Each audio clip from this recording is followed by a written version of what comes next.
Welcome back to the Oddity Shop podcast, the podcast where we tell you creepy, odd, weird, strange, and bizarre stories from around the globe. I'm your curator, Kara, and this is your hot, sweaty, little cute boy curator, Zachary. I think we're both hot and sweaty today. Hello, how are you? Hot and sweaty. I'm fabulous. I'm so happy for you. I get to look at you. Oh, yeah, you're so cute. I'm also excited to look into your eyes with your cute new Zulu. So you got me, first of all, side note, with your Zulu. And that was now, Missy did this. Ever since you talked to me about it, though, around my computer and devices, now I'm getting ads like crazy. Okay, I have a funny story for you, and it has to deal, I'm so sorry, Pat, with a car accident. What does this have to do with glasses? It doesn't have to do anything. That was such a whiplash of conversation. I have only one story to tell you this week. Okay. But Pat's birthday was very recently, and I had to get him a birthday card. And it was between a T-Rex using a grabber to grab a piece of cake. Which is cute. Or one that said, happy, happy birthday in flames. And when you opened it up, it was a dumpster fire that said, despite all the horrors. And I'm like, it's kind of a dumpster fire year. Let's go with the dumpster fire. But what's dumb is that you manifest that in the wrong way, because it's not really been that dumpster fire year for you guys. Yeah. Well, so anyways, we celebrate his birthday. He stays at my house. He leaves to go. We hung out at my house after dinner. He goes home, stops to get a Frosty, gets rear-ended, and his car is totaled. However, by the time I get to the scene, I'm like helping him like get the stuff out of his trunk. And his trunk is crushed. Like the birthday gifts that I just got him are destroyed. Right? I got him a flashlight though. Oh, it got the gifts got ruined? A couple of them. The flashlight came in a really nice box. The box is exploded into pieces. The flashlight is on and it is shining at this white thing sticking out from like literally being pinned in between two cars. And it's the card. So the card was crushed in the trunk, but it was perfectly unbent. It was pinned. Like I had to pull it out. If I remember, I'll post a picture. Hilarious photo of him standing in the rain with the photo in front of his car accident that says happy, happy birthday with a dumpster fire on it. Well, I don't want to post that one, but I want to post like the trunk with the card sticking out. Oh, yeah. But I didn't realize that the flashlight was on it. On and shining on it. You can see it in that second picture where it's pinned in the car still, because you can see the car pinned in it. Yeah. Yeah, that's not a headlight. That's the flashlight. The headlights on the other car busted out. That's hilarious. Not hilarious, but because he's okay.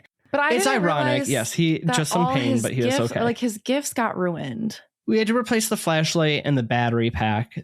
Some of the other stuff was fine. But insurance is covering pretty much everything. So that's yeah. But I didn't realize that. Yeah, a little irony story. I know this is now months later when you guys listen to it, but we've been laughing about it. Like I love though that he was able to immediately laugh about it. That child was laughing later on and during a FaceTime with me. Like it was like he didn't just get into a freaking car accident and spend hours in the hospital. I was like, he needs to start doing our manifestation motivation Monday videos. Tell you what. This is what Ryan and I were like, how is he so happy after? Because Ryan asked about him the other day, and I was like, well, you talked to him right after. He was giddy as all hell. Well, that's my new exciting news. The only break I have from moving stuff is a car accident. What about you? Well, I don't know. I don't know. I've got nothing after that. That was like the car accident with some excitement.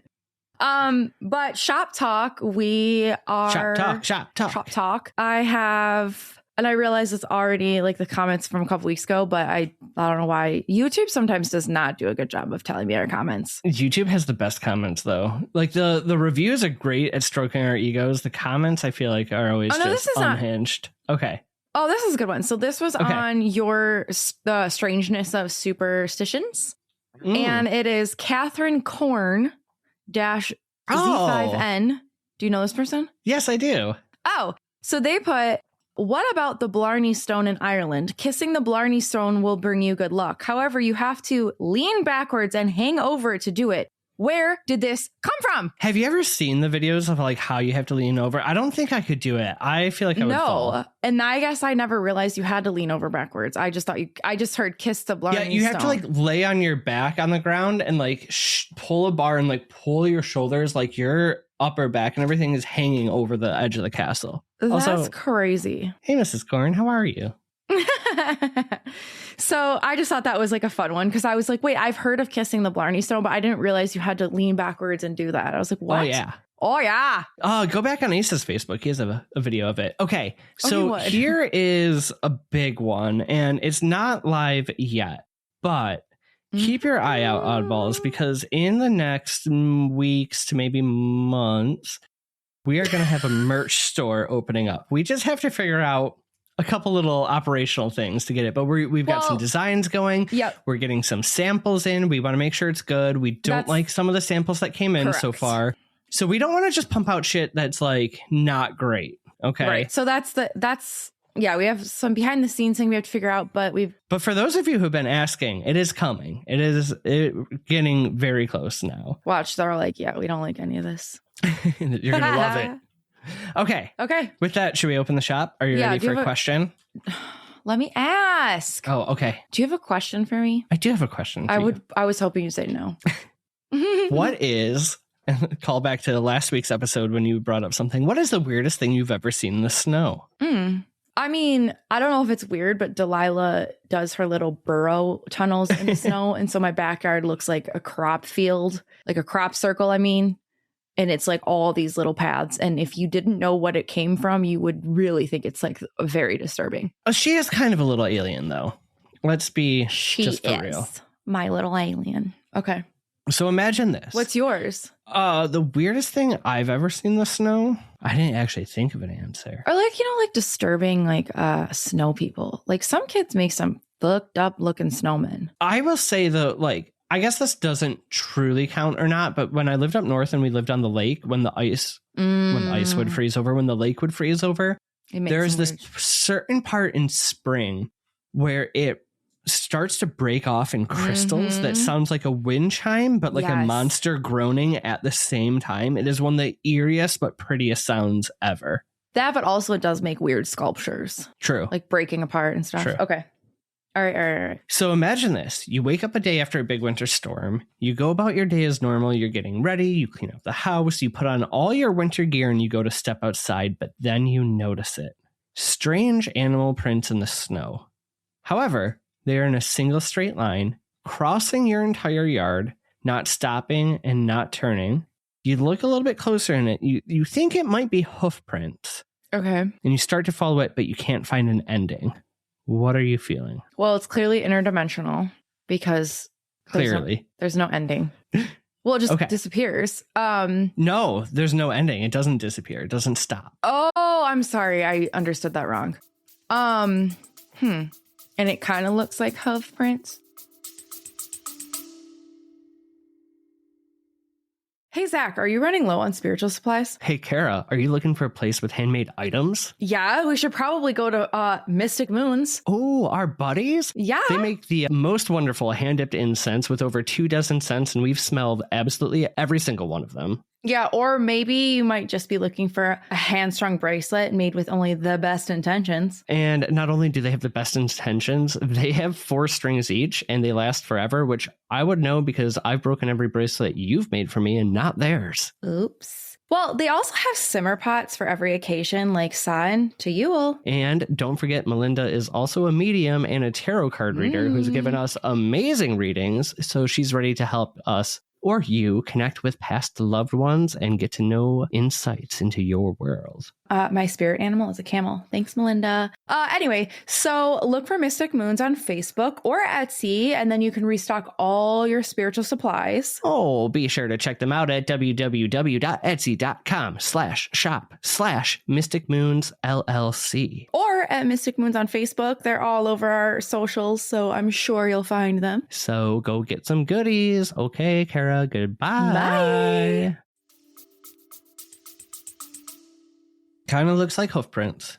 Okay, this is what your exact reaction of just staying silent. You're like bewildered. Well, no, I was thinking, is it a minotaur? Minotaur that's just half hoof man. Yeah, okay. That's what I'm thinking. So this is what was true for the people of Devon County, England in 1855.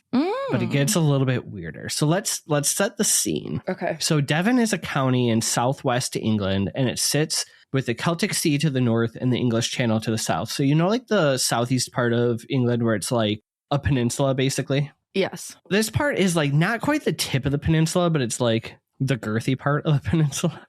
Okay. The shaft of the peninsula, if you will. Okay. It's made up of quiet rural villages, isolated farmhouses, narrow stone streets, and it gets like damn dark at night. Okay, you only got candles, torches, and moonlight. Okay. Especially in wintertime, like it is not only dark, but it's super quiet. So like usually the only things you're hearing at night are animal noises outside.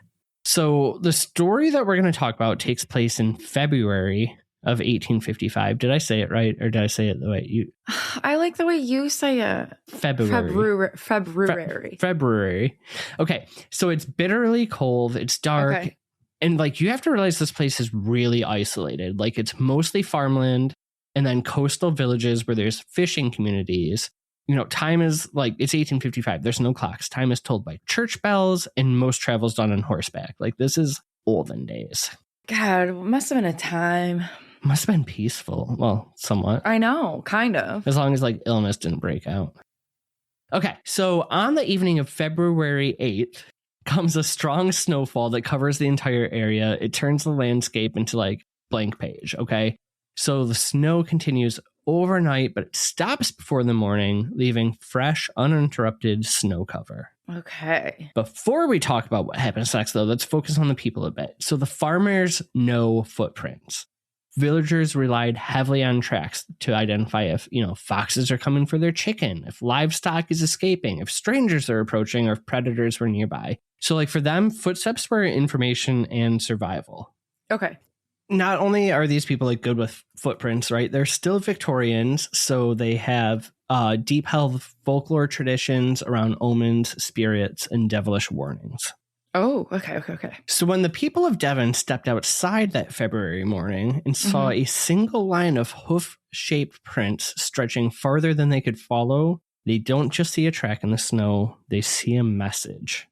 Can I ask a really quick question? Yes. When you're saying single, say it to me again, straight? Single file straight tracks. We'll get into the description a bit. Okay. All right. Before we do though, so it's February 9th now. Early morning, before sunrise, most people are still asleep, right? Roads are empty. Nothing seems unusual. And then people start to get ready for their day. And when the first doors open, that's when they notice it. And it was the farmers who saw it first. They're usually earliest up, right? They need to check in their flock, take care of the livestock, blah, blah, blah, blah, blah. So they saw a single line of hoof-shaped marks across their fields. And so when I say a single line, it's not staggered like a four-legged animal would be. Okay. It's not two animals side by side like most farmers would move their animals at this time. It is a straight line. But we're not necessarily saying it didn't have four hooves. Are we thinking it's only two? I'm going to get into the description more later. Okay, sorry. Just don't focus on that right now. Okay, I can't help it. But the weird thing is, at this point, is there's no wandering, there's no circling, there's no moseying. It is a perfect straight line moving forward. Which that is strange for any type of animal to be perfectly straight. Right. So at first, people assumed it was an animal, right? But they're like, something's weird here. And the longer they followed the tracks, the stranger it became. They didn't stop. Not at fences. They didn't turn at roads. They didn't circle around homes or barns. The prints just continued straight ahead. Oh. So like if it almost like went through the barn and then on the other side it was continued on? Maybe. Sometimes. Okay. Other times it did something a little different. Okay. Here's where it gets unsettling, because when they crossed fields and gardens and walls and rooftops, the tracks continued straight up walls over roofs, many times stopping at front doors. And if they couldn't find prints on the roof, it would just continue out the back of the house as if it either crossed over or straight through. Oh. In some places, like I said, the prints are going straight up the wall. Yeah. Perpendicular to the wall. Okay. Animals don't do that, in case you weren't aware. At first, each household was kind of like thinking they're the only ones seeing them, right? But then the neighbors begin to talk, and that's when the true scale of this starts to come out. I was going to ask, how long do we have? This happens all over the course of a day, okay? So this is still early morning, right? This appeared everywhere across villages, roads, churchyards, farm lanes, everywhere in a perfectly straight line. By mid-morning, the mystery and talks of what it could be across entire communities. People were following the tracks as far as they could, and then they would meet up with somebody else, right, who would like kind of take them the next route. They're like, are you seeing this? Okay, it's like your turn.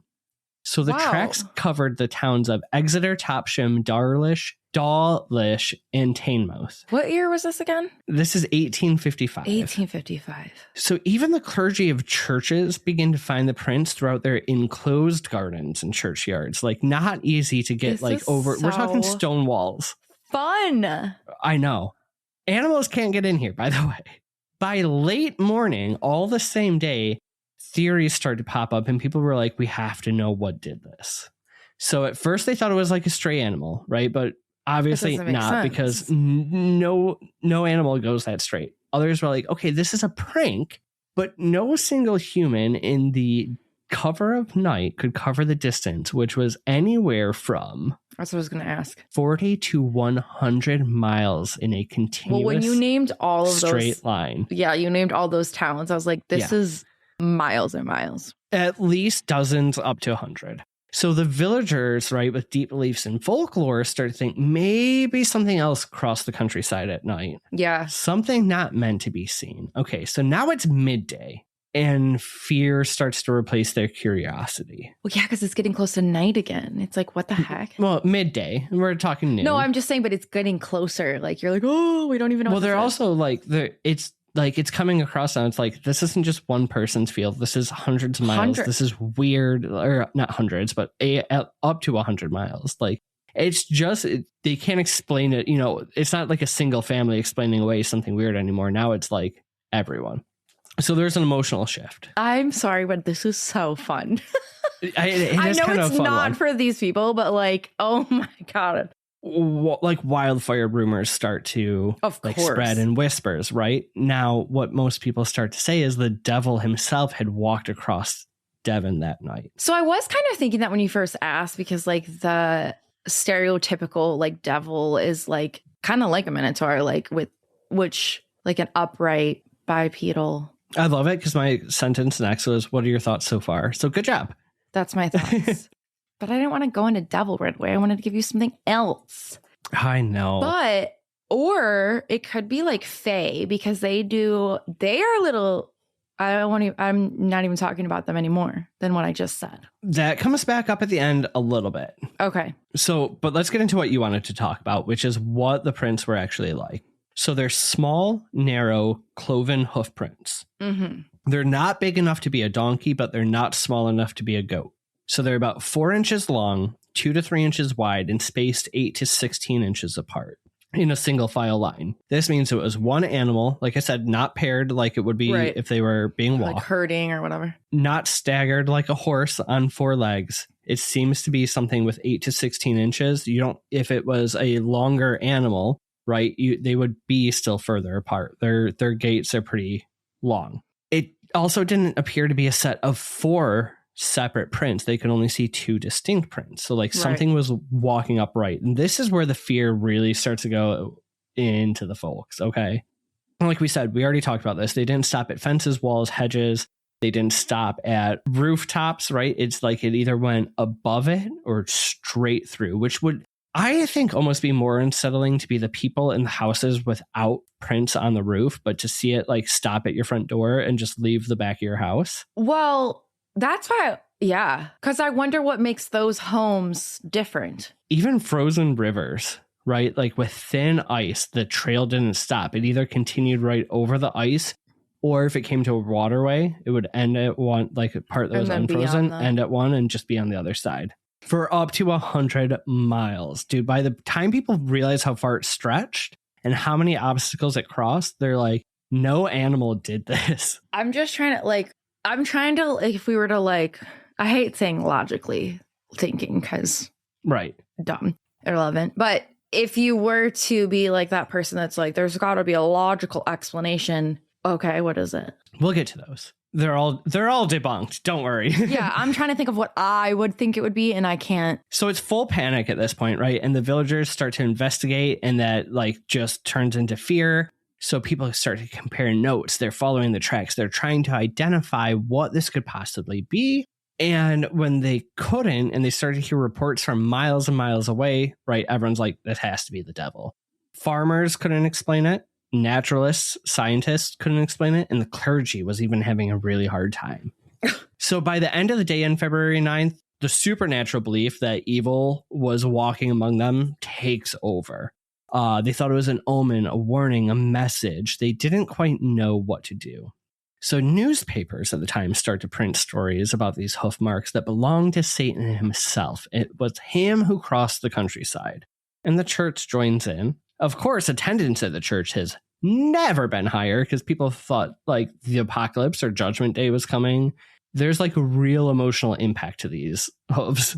Could you imagine, like, though, like I kind of just had said, the people, or like we had said, the people that it went through their house, are you thinking, like, oh my God, I haven't gone to church the last like marked? 2 weeks. Am I going to be like, you know, put on your Sunday's best, everyone, we're going. Because realistically, though, if you think about that, that would be terrifying. If you happen to have not been going to church and it went through your house, you've got to be thinking like, I'd be like cleaning my whole house with holy water or some crazy things. You know what I mean? Confessing everything you've ever done. Yeah. Obviously, though, not everyone believes it was the devil, right? But everyone agrees on one thing. Something that wasn't an animal walked through. The story doesn't stay to localized newspaper for long at all. I wouldn't imagine it would have. So, but this is the thing. I feel like usually when we have these kind of tales, the devil walked through or a cryptid, this or that, it's folklore stories that are handed down, right? And then it turns into lore and you're not quite sure if it's true or not. This is one where it's like, this unfolded so fast. This was the lore. It didn't become legend. It was like real for everyone.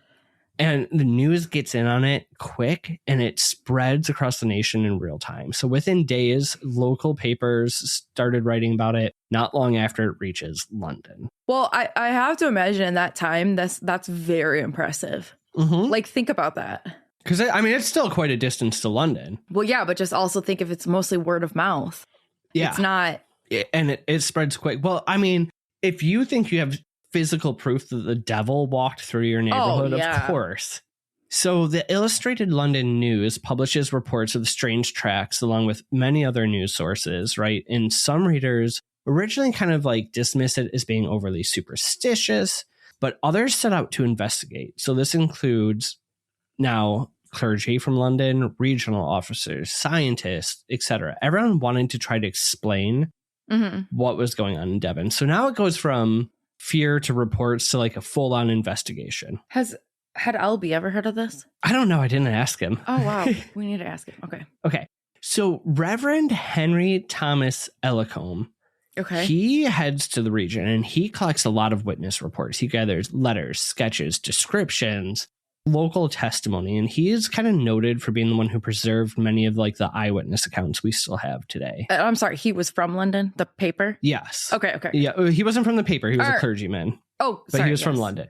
From London, okay. Naturalists and scientists go down, right? They rule out animals. At first, people think it might be these like woodland mice who would hop, but they're like, well, it doesn't quite fit. They looked at other rodents. They looked at badgers, all sorts of other animals. Okay, but it's and nothing would bigger than a goat print. So why smaller would they than a donkey? Think it's a mouse. What are these? So these mice would hop in the snow. Okay. So they saw if the hopping would kind of make that like, print. Okay. Yep. Okay. I get it. And they thought badgers for the way they kind of like trudge along. So it's like they're looking at things like, okay, this looks like a hoof. Maybe it's not. Okay. I can respect that. And badgers were known to like travel really far distances. Yes. But not in a straight line. Like nothing. And not up straight walls. Right. Yeah. And roofs. So could you imagine if you just saw a badger going just up like the side of a house? And it's like the prints were like, they weren't angled on the walls. No, they're consistently like the same. Do you maybe you're going to talk, but did they like measure, do anything like that where like the depth of the pressure of each print is like the same? I didn't see anything on the depth. Okay. I'm just because like that would be another thing to just for how crazy it is because if the depth and everything on the side of the wall it was equal. The same. Yeah. Oh, for sure. God, I wish we had that. At the end of the day, though, the investigators couldn't give an answer, right? So the newspapers now turn from reporting a local event to creating a national mystery. This story of the devil in Devon goes all over Devil Britain. in Devon.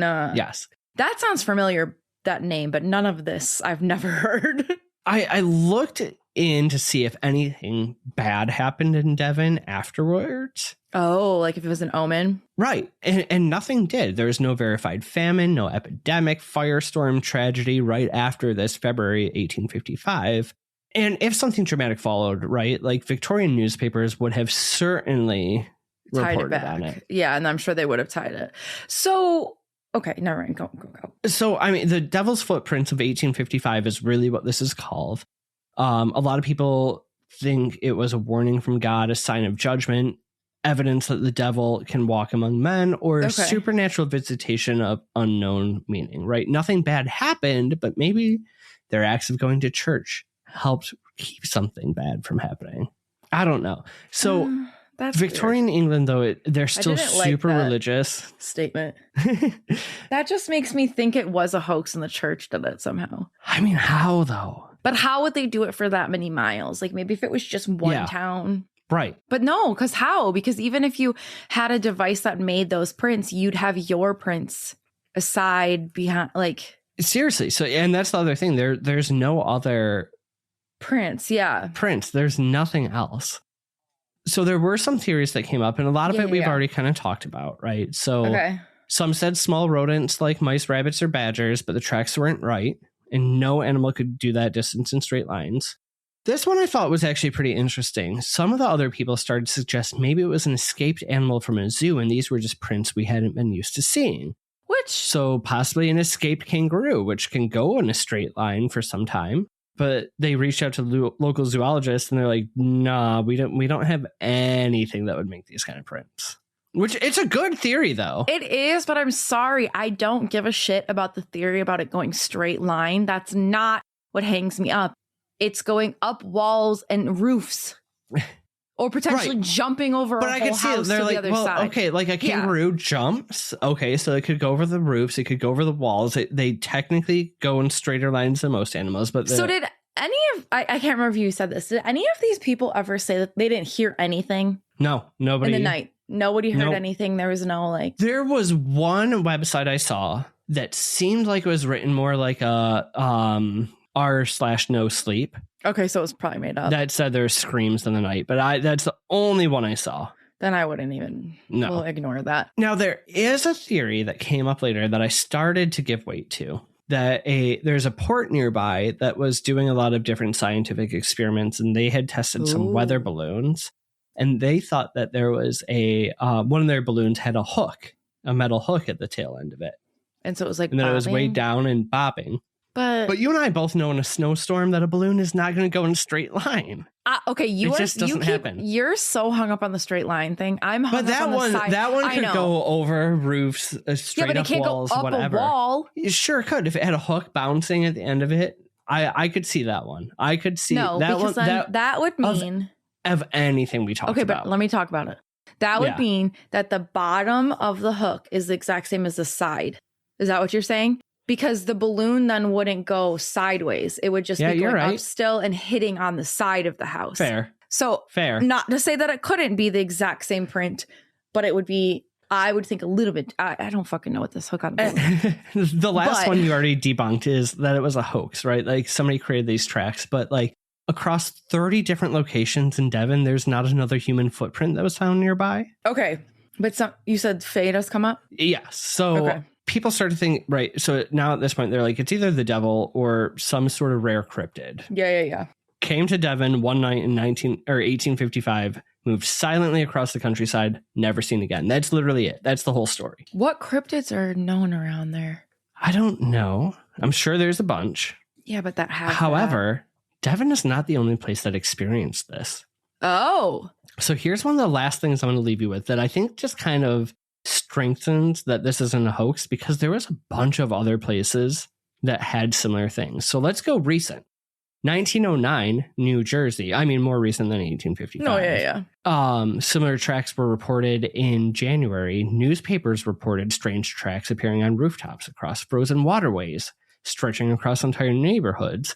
Sounds eerily familiar to what happened in Devon like 50 some years earlier, but this ended up being contributed to the Jersey Devil. So I was thinking the Jersey Devil at first, but again, you can continue. So Belgium in the 19th century, a similar occurrence happened, right? Devil prints appearing in the middle of the night, hoof-shaped prints, crossing long distances. That happened earlier that year. And the people in Belgium actually started writing into the papers in London when they broke the Devon Devil story. So similar time frame. Scotland has also had multiple reports of this happening. Okay. That's wild. But they blame these tracks on something in their own folklore, not far related from the Fae. It's something they call the fair folk. So that leads to more cryptid. And I think you were onto something there. And that's funny because it's literally the last part of the episode that I have, that while people were so quick to go to this being the devil, this might just be some other type of, either you hit it on the head very, very first off in the episode, interdimensional, or of this earth that we just don't see and interact with. But for some reason in the snow, it leaves its little prints. But that is the story of the devil footprints of 1855. Right. Okay. So what I was going to say though before was it's funny because even in my like Patreon couple episodes and things like that, I keep bringing it back. And it's like, now that we're, almost 4 years in, it's hard not to, but there's so many different cultures and countries and places that have the same, let's just call it thing with a different name. Yeah. You know what I mean? So it's like the Jersey Devil is obviously just the Jersey Devil because of where it was, or, Bigfoot, Yeti, folk monster, all these things are most likely the same thing in just different places, right? Right. We just don't put it together. So to me, I don't really think it's Fae. That was just like, I don't, and also I'm not talking about them. They do their own thing and I don't bug them.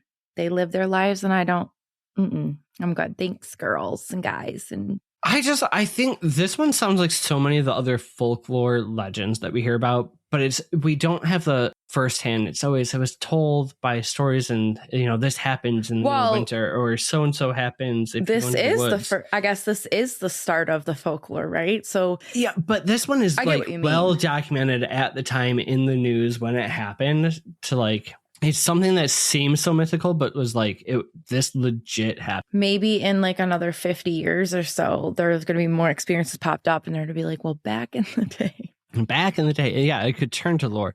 But it's interesting that it was well documented right away. No. I think this is a fun one. I definitely think that it was. Well, okay. What do you think? I don't know. I mean, so at first when I started researching it, I'm like, this has to have just been like a wayward goat.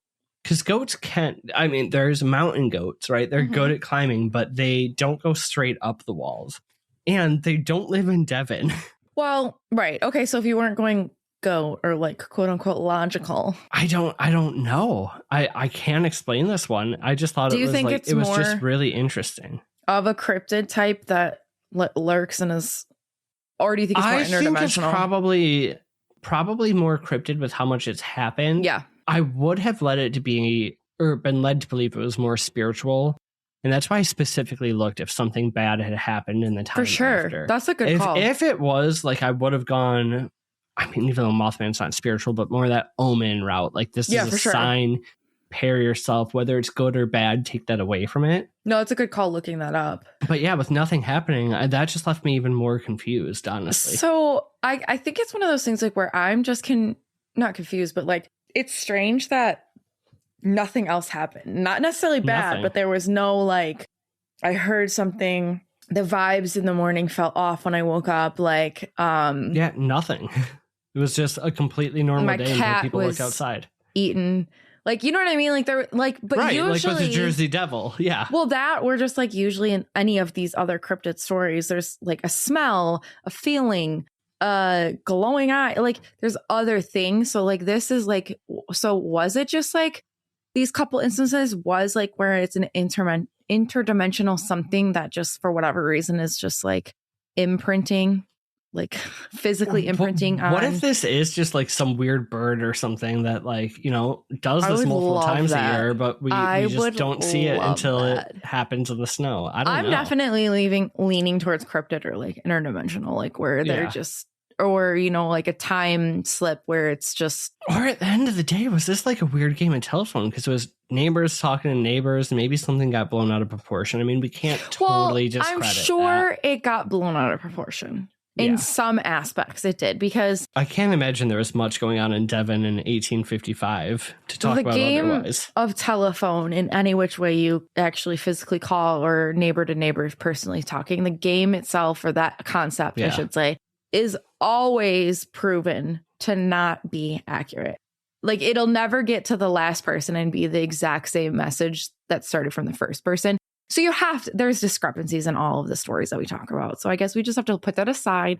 This was a fun one, though. Well, to finish it off, LB says hi, and he has never heard of I didn't think the double footprints of 1855. No. For this episode, the emoji I want you to leave if you made it this far is the goat emoji. For emojis. I know. You reminded me to do that. Goat and like ice, or goat and snow. Goat and snow. Goat and snow. Goat All right. and snow. What else do these people need to do before we close the shop up for the day, Kara? They need to leave us reviews, write in stories. I don't know why I'm answering for you. That's really it. And head on over to Patreon. Don't forget my Patreon subscribers is what I'm trying to say. I'm still doing free tarot readings over there, so ask me for one. I think I'm getting kind of good. And I'm doing bonus content every Saturday and other days. In book club? Is book club still a thing? Book club still is a thing. I kind of stopped reading because I read like 17 books in February, so I only read a few. And it's on my list of things. I have it ready to upload what I read in March, but no one's really been communicating a lot in it, so I don't think they're missing it. But every Saturday... Join the book club. But every Saturday, if you are an inner cabinet Patreon or oddballer, I do bonus episodes every Saturday. And they're full video. Perfect. And they're chaotic. All right. Let's close it up for the day. Creep it real, you little eyeballs. Goodbye. Bye.